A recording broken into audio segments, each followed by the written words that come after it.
Ed ora linea la nostra rubrica Focus Tecno.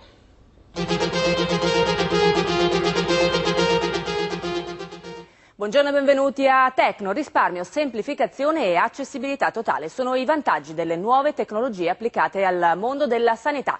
Primo passo, la digitalizzazione dei referti, con un occhio attento alla privacy. L'inviato è Francesco Di Mario. Tutta la nostra storia sanitaria a portata di un click. Poter accedere ai nostri dati e referti da qualunque computer digitando username e password. È l'obiettivo, non troppo lontano, della sanità elettronica, un percorso già avviato in regioni come il Veneto. Alla UL SS9 di Treviso il 70% dei referti viene scaricato da internet senza tornare in ospedale. Un'innovazione che Arsenal, consorzio delle aziende sanitarie venete, vuole estendere armonizzandola a tutta la regione con risparmi per milioni di euro.